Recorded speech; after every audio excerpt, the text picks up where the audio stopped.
Hello everyone and welcome back to Nerdverse. আমি আপনাদের host ইমন রহমান রয়েছে আজকে আপনাদের সাথে, এবং আমরা আজকে কথা বলবো জিম বুচারের লেখা দ্য ড্রেসডেন ফাইলস নিয়ে। ড্রেসডেন ফাইলস হচ্ছে জিম বুচারের লেখা একটা আরবান ফ্যান্টাসি সিরিজ।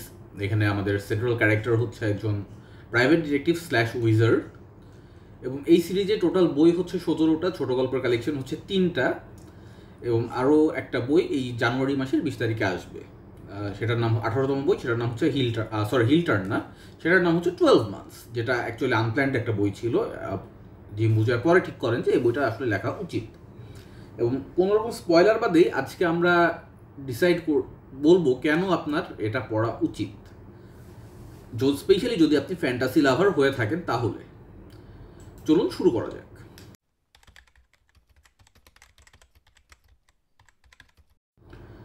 প্রথম পয়েন্টটা হচ্ছে, যে কারণে আপনি এটা পড়বেন, আপনার যদি ডিপলি ফ্লড বা যে একই সাথে ডিপলি ফ্লড এবং কখনো তার লক্ষ্য থেকে নড়ে না এবং কম্পেলিং একজন প্রোটাগনিস্ট আপনার পছন্দ হয়, সেই ক্ষেত্রে আপনার এটা অবশ্যই পড়া উচিত। আমাদের যে প্রোটাগনিস্ট ড্রেসডেন, সে হচ্ছে কমিক বুক নার্ড, সে ম্যাজিক ওয়ার্ল্ডেরও নার্ড। তার অবসর সময় সে কাটায় নতুন নতুন পোশনস বা ম্যাজিক্যাল রিসার্চ নিয়ে। অ্যাট দ্য সেম টাইমে সে হচ্ছে the get back up kind of গাই, অর্থাৎ সে সবসময় প্রত্যেকটা গল্পেই তার যে ওয়েট ক্লাস বক্সিংয়ের হিসাবে, যে সে তার অনেক ওপরে পাঞ্চ করে, তার অপোনেন্টসরা তার হচ্ছে অনেক বেশি পাওয়ারফুল, তবুও সে কখনো হার মানে না, সে কখনো হার মেনে বসে থাকে না। এটা হচ্ছে একটা দিক তার চরিত্রের। এবং সে বুলিজ খুব অপছন্দ করে, কেউ যদি তাকে বুলি করতে যায় সে আরও খেপে যায়। সো হি ইজ এবং অসম্ভব স্নার্কি। কিছুটা প্রবলেমেটিক, স্পেশালি আর্লি ড্রেসডেন, সে হচ্ছে একটু শভিনিস্টিক, অ্যাজ ইন সে মনে করে যে ওয়েমেনদের প্যাম্পার করা উচিত, they should be in the battle, etcetera etcetera etcetera. এবং সে সবসময় ডাউন অন হিজ লাক। আসলে এই সিরিজটা লেখা হয়েছিল শুরুতে সেমি অটোমেজিক নামে। এটা যখন জিম বুচার রাইটিং কোর্স নিচ্ছিলেন তার ইউনিভার্সিটিতে, তখন তার অথরের সাথে তিনি চ্যালেঞ্জ রেখে এটা লেখেন, এবং পরে সেই প্রফেসরই তাকে উপদেশ দেন যে ওকে ইটস পাবলিশেবল। সো তিনি এটা পাবলিশ করার চিন্তাভাবনা করেন, সেটাকে রিরাইট করেন, সেমি অটোম্যাজিকটা হয়ে যায় ড্রেসডেন ফাইলস। এবং তখন পর্যন্ত ড্রেসডেন ফাইলসের দুইটা বই লেখা হয়েছিল, এবং তার ভেতরে প্রথমটা হচ্ছে স্ট্রং ফ্রন্ট। যেমন আমরা একটু স্ট্রং ফ্রন্টটা ব্রেকডাউন করি। স্ট্রং ফ্রন্টে যেটা হয় যে 2 জন খুন হয়, এবং ড্রেসডেন ফাইলসে জিম বুচার যে টেকনিকটা অ্যাপ্লাই করেন সেটাকে বলে 4 পয়েন্ট অফ প্রেশার অপোজিশন। অর্থাৎ ড্রেসডেন একই সাথে 4টা অপোজিশনকে সামলায় পুরো বইতে। সো কোনো স্লো মুভমেন্ট নেই, প্রত্যেকটা বই অসম্ভব ফাস্ট। আপনি মনস্টার অফ দ্য উইক হিসাবে পড়তে পারেন, বাট ওভারঅল একটা আর্কিং সিরিজ আছে। স্পেশালি বুক 3 থেকে যেটা শুরু হয় সেটা বুক 12-এ এসে সমাপ্তি পায়। 12ই তো, হ্যাঁ 12। তো তারপর থেকে আরও একটা মেজর আর্ক শুরু হয় আর কি। সো আমরা যদি স্ট্রং ফ্রন্টের 4 পয়েন্টস চিন্তা করি, সেটা হচ্ছে প্রথম কথা, ড্রেসডেনের কয়েক মাস কোনো ইনকাম নেই, সো তাকে তার অফিস থেকে ইভিক্ট করে দেওয়া হবে, সেই নোটিস পেয়ে গেছে। সেকেন্ড অপোজিশনটা হচ্ছে somebody is selling a magical drug in his city Chicago, তাকে সেইটা কাউন্টার করতে হচ্ছে। থার্ড সেক্টরটা হচ্ছে যে 2 জন মানুষ খুন হয়েছে, দে লিটারালি গট দেয়ার হার্টস টর্ন আউট। আমি কোনো স্পয়লার দিচ্ছি না, এটা ফার্স্ট চ্যাপ্টারের প্রথম কয়েক পেজেরই ঘটনা এটা। সো দেয়ার ইজ দ্যাট, তাকে ওই খুনিটা ধরতে হবে, এবং ধরার জন্য শিকাগো পুলিশ তাকে অ্যাপয়েন্ট করছে ফাইনালি।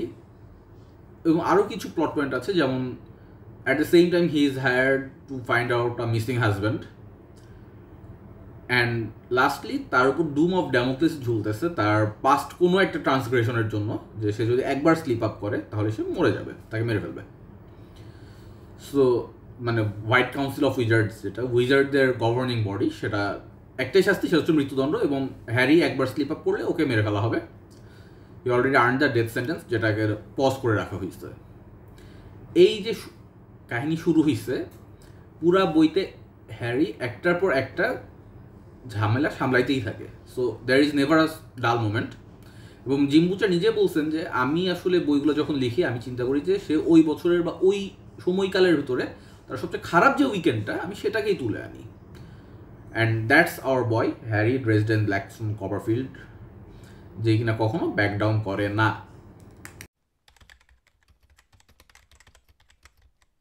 সেকেন্ড যে পয়েন্টটা নিয়ে আমি কথা বলতে চাচ্ছি সেটা হচ্ছে একটা এর যে ক্যাস্ট অফ ক্যারেক্টার্স তারা বেশ স্টেলার, মানে বেশ উজ্জ্বল এবং বেশ পরিচিত প্রত্যেকটা ফ্যানের কাছেই। ফার্স্ট অফ অল সুজান, হ্যারির একসময়কার লাভ ইন্টারেস্ট, পরে she turn into some kind of monster. কি মনস্টার সেটা আর বলছি না, বললে একটা স্পয়লার হয়ে যাবে for book 3। Then Murphy, police inspector, no nonsense, but হ্যারিকে সে জানে সুপার ন্যাচারাল এক্সিস্ট করে, সো সে হ্যারিকে সবসময় একটু সমীহ করে চলে যে ওকে আমার শহরে সুপার ন্যাচারাল ক্রাইম হয়, so I need this guy, যে ওপেনলি নিজেকে উইজার্ড দাবি করে। থার্ড যে ক্যারেক্টারটার নাম বলবো সেটা হচ্ছে ম্যাক বা ম্যাকানালি। ওটা হচ্ছে হ্যারির মানে রিফিউজের জায়গা, যে হ্যারি ওকে ও কোনো প্রবলেম পড়লে ওখানে যে একটা বিয়ার খাই, একটা স্যান্ডউইচ খাই, ফিলি চিজ স্টেক স্যান্ডউইচ, অ্যাপারেন্টলি ওটা নাকি হেভেনলি। তো এই ম্যাকের অরিজিন নিয়ে আসলে এখন পর্যন্ত বেশ কিছু সন্দেহ আছে, এটা এখনও লেখক ক্ল্যারিফাই করেন নাই অ্যাজ অফ বুক 17। ফোর্থ যে ক্যারেক্টারটার নাম বলবো সেটা হচ্ছে মাইকেল কার্পেন্টার, হ্যারির strong ally, knight of the cross. সে হচ্ছে মানে হ্যারি ড্রেসডেন ইউনিভার্সে 3টা তলোয়ার আছে যেগুলোর প্রত্যেকটার হিলটা মানে হ্যান্ডেলে একটা করে পেরেক গাঁথা আছে, এবং সেই পেরেকটা যাই তাই কোনো পেরেক নয়, সেটা অ্যাকর্ডিং টু দ্য লোর এটা হচ্ছে from the crucifixion of Jesus Christ বা ঈসা মসীহ, তাকে যখন ক্রুশে ঝোলানো হয় যে 3টা পেরেক ব্যবহার করা হয়েছিল সেই 3টা, এবং এগুলো সুপার ন্যাচারাল এনিমিদের এগেনস্টে খুব ভালো মানে কাজ করে। তার ভিতরে একটা হচ্ছে অ্যামোরাকিয়াস, একটা হচ্ছে Fidelacchius, the sword of the love, the sword of the believe, আর ফাইনালি যেটা সেটা হচ্ছে এসপেরাকিয়াস অর্থাৎ সোর্ড অফ হোপ। এবং এগুলো যারা উইল্ড করে, যারা ইউজ করে, তারা হচ্ছে নাইটস অফ দ্য ক্রস, এবং মাইকেল কার্পেন্টার হচ্ছে সেরকম একজন নাইট অফ দ্য ক্রস। এবং পরবর্তীতে আরও বেশ কয়েকজন নাইটের সাথে আমরা পরিচিত হই। এক্সকিউজ মি, আমি টু গ্যাস। সো এ তো গেল, এছাড়া মলি আছে, সবার পরিচিত সবার প্রিয় বব আছে, যে একটা pervert, as in say spirit of intellect, একটা স্কালের ভেতরে থাকে, তাকে সবাই বব দ্য স্কাল নামেই চিনে। আচ্ছা, অ্যাবাউট এটা পরে আসতেছি, আমার এখন বলার দরকার নেই, পরের সেকশনে আসবে এটা। নেক্সট একটু ওর এনিমিজের দিকে আসি।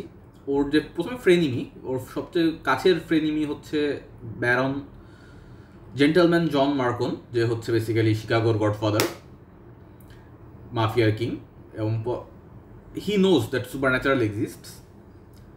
সেকেন্ড বইতে তাকে ঘিরে প্লট পয়েন্টটা অনেকখানি আগায়। তারপরে নিকোডেমাস আর ক্লিওনে এবং Tessa along with them the nickel heads. এই নিকেল হেডসটা হচ্ছে নাইটস অফ দ্য ক্রসের সাথে ওতপ্রোতভাবে জড়িত।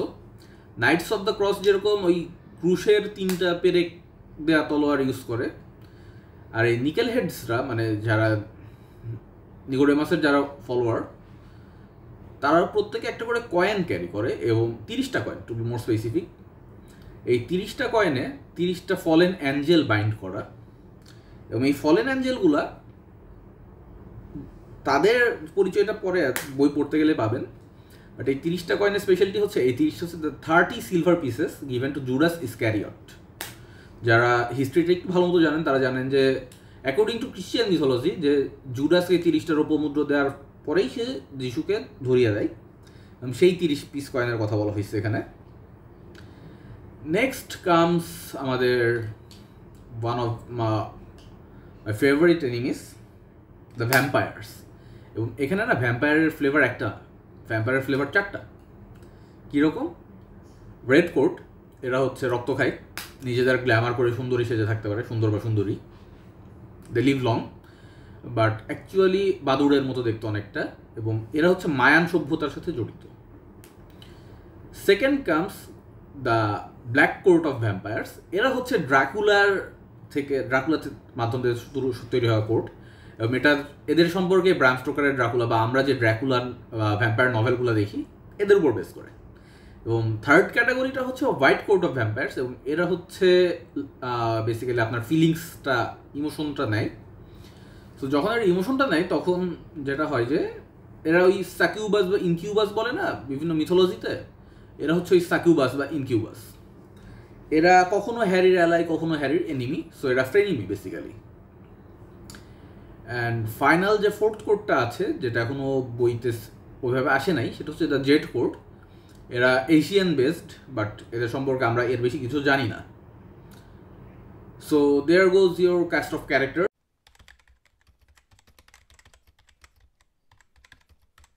আচ্ছা, তার আগে কিছু জ ড্রপিং মোমেন্ট আছে, সেটা নিয়ে আমি একটু কথা বলি। যেমন সবচেয়ে পরিচিত যে লাইনটা যে কোনো ফ্যান, রেসিডেন্ট ফ্যান এক বাক্যে চিনবে, সেটা হচ্ছে the building was on fire and I didn't do it. মানে ড্রেসডেন আসলে যেখানেই যায় সে একটা না একটা আগুন ধরাবেই। তার স্ট্রং সুইট হচ্ছে ফায়ার বা ইভোকেশন, এবং তার সবচেয়ে পছন্দের স্পেল হচ্ছে ফুয়েগো, বা মানে যেটা অর্থ লিটারেলি আগুন। এছাড়া সে স্পেশালাইজড করে থাউমাটুর্জিতে, মানে অ্যাজ অ্যাবভ সো বিলো বা ভুডু যেটাকে বলি আমরা। এবং প্রত্যেকটা প্লট অ্যাজ ইন, তখন প্লটের কথা বলছিলাম না, ড্রেসডেন ফাইলসের সবচাইতে উইক বই হচ্ছে প্রথম দুইটা, অ্যাজ ইন স্টর্ম ফ্রন্ট আর গ্রেভ পেরিল। এ দুটোকে stand alone monster of the week হিসাবে পড়াটাই বেটার, সিরিজ না হিসাবে না পড়ে, কারণ তখনও ক্যারেক্টারগুলো অতটা ফ্লেশড আউট হয় নাই, আর এটা তার রাইটিং অ্যাসাইনমেন্ট হিসাবে লেখা ছিল। 3 নম্বর বইটার নাম হচ্ছে স্টর্ম ফ্রন্ট, না 2 নম্বর বইটা হচ্ছে ফুল মুন, 3 নম্বর বইটা হচ্ছে গ্রেভ পেরিল। এবং ওইটা থেকে অ্যাকচুয়ালি বুক 3 থেকে যে আর্কটা শুরু হয়, ইট স্পার্কস আ ওয়ার, এবং এই ওয়ারটা বুক 12 যেটা, ওইটা পর্যন্ত ক্যারি ওভার করে অ্যাজ ইন চেঞ্জেস। সো এই যে 10টা বই কমপ্লিটলি মিলায় একটা ওভারঅল স্টোরি আর্ক। তার ভিতরে অনেক এনিমিস আসছে, অনেকে গেছে, অনেকে থেকেও গেছে, অনেক বন্ধু শত্রু সব কিছুই তৈরি হয়েছে। এবং এর ভিতরে প্রত্যেকটা বইতে না আলাদা আলাদা ভিলেন ছিল, যেমন নিকোডেমাস বা অর্ডার অফ দ্য ফলেন, যেটা আর কি বেসিক্যালি এই যে 30 সিলভার পিসেসটা টাইট, ওরা আসে। দেয়ার আর জম্বিস। হ্যারি পাওয়ার আপ পায়, বাট হ্যারির যে পাওয়ার আপগুলো হয় প্রত্যেকটা আর্নড, কোনোটা হ্যান্ডেড না, and he always sacrifices something for those power ups. So এই যে ছোটো ছোটো ঘটনাগুলো সব কিছু মিলে দেয়ার ফেস। এবং এই সিরিজের একটা ক্যারেক্টার যেটাকে সবসময় মেনশন করা হয় বাট কেউ দেখে নাই, সেটা হচ্ছে Merlin, as in the Arthurian Merlin. এছাড়া সাপোর্টিং ক্যাস্টে আপনার আরও যোগ হয় ওডিন অ্যাজ এ ভার্ডেনরাং, দ্য ওয়াইল্ড হান্ট যেটাকে আমরা উইচার 3-তে দেখি, দ্য ফে কোর্স সামার অ্যান্ড উইন্টার। আরও প্রচুর মিথোলজিক্যাল রেফারেন্স, যেমন রাক্ষসের একটা উদাহরণ আছে, দেয়ার ইজ বিগ ফুট, যে কিনা একজন বিগ ফুট হ্যারির অ্যালাই, আরেকজন বিগ ফুট হ্যারির against antagonist. Obviously vampires, we spoke about those. তো এই যে ডিটেইলে আর এক একটা ক্যারেক্টার এতটা ফ্লেশড আউট, প্রত্যেকে কোনো কারণ বাদে না কিছু করে না, অ্যাজ ইন ইচ্ছা হইলো যে গেলাম ড্রেসডেন্টে মাইরা আসলাম, সেটা না। ও and even Harry also faces Snuglo Ishi, যেটা কিনা একদমই আপনার নেটিভ আমেরিকান মিথোলজির সাথে ইন্টিগ্রেটলি রিলেটেড, শেপ শিফটার্স। এবং ফাইনালি আমি যে টপিকটা বলবো সেটা হচ্ছে ইমার্সিভ আর একটা এভার এক্সপ্যান্ডিং ম্যাজিক্যাল ওয়ার্ল্ড। এটা শুরু হয় শিকাগোতে, আপনার শিকাগো থেকেই শুরু, but then what happens is আস্তে আস্তে এক্সপ্যান্ড করা শুরু করে। এবং রাইট নাও আমরা যে পজিশনটায় আসছি, এটা হচ্ছে basically they just had a big war, the war of Chicago. Never never, মানে ওদের যে ফেইরি ল্যান্ড, ওটাকে নাম হচ্ছে নেভার নেভার, ওইটা থেকে শুরু করে পুরো ওয়ার্ল্ডে ইম্প্যাক্ট পড়ছে। দেয়ার মানে এতটা ভ্যাস্ট ওদের ছিল, ইম্প্যাক্ট ছিল আর কি এই পুরো লাস্ট বইটার। এবং সিরিজটা না কমপ্লিটলি এক্সপ্যান্ড হচ্ছে, এখনও এক্সপ্যান্ড হচ্ছে। আমি 17 নম্বর বই শেষ করে বলতেছি এখনও এক্সপ্যান্ড হচ্ছে। যেমন এবং আউটলাইনে পরবর্তী বইগুলোর ভিতরে একটা আছে রেসলিং নিয়ে, সেখানে থর থাকবে, ইয়েস দ্যাট থর উইল্ডিং মিওলনির। আমরা অলরেডি হেডিসের দেখা পাইছি, তারপরে হচ্ছে we already met Odin as both Odin and ভার্ডেন রাং, হিউগিন মুনিন দুইজনের দেখার সাথেও দেখা হয়েছে, Mab, Titania, winter and summer queen respectively, mother winter, mother summer, lady winter, lady summer, winter knight and summer knight, প্রত্যেকের সাথেই কিন্তু আমাদের দেখা হয়, প্রত্যেকের সাথে আমরা ইন্টারাক্ট করি। এবং এখানে একটা খুব ভালো ওমাজ আছে যে অ্যাকচুয়ালি লর্ড অফ দ্য রিংসে যেটা হয়েছিল সেইটা নেভার নেভারেরই কোনো একটা কোনায় হয়েছে, কারণ নেভার নেভারটা এতটাই ব্যাপক যে কেউ ডিটেলস জানে না।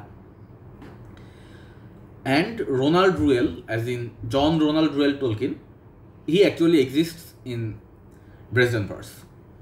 সো আপনি যদি এই সব কিছু পেতে চান তাহলে অবশ্যই ড্রেসডেন ফাইলস পড়বেন। এর প্রথম বইটার নাম স্টর্মফ্রন্ট, আমি আবারও বলছি, বাট আপনি যদি স্কিপ করতে চান আপনি গ্রেভ পেরিল থেকে শুরু করতে পারেন, অথবা 8 নম্বর বই যেটা, ওটার নাম আমার এখন মনে আসছে না, ওটা থেকে শুরু করতে পারেন। আর দেখা হবে আপনাদের সাথে এর পরের ভিডিওতে, সেদিন আমি কথা বলব ড্রেসডেন ফাইলসের প্রথম 3টা বই নিয়ে। Have a good day, take care.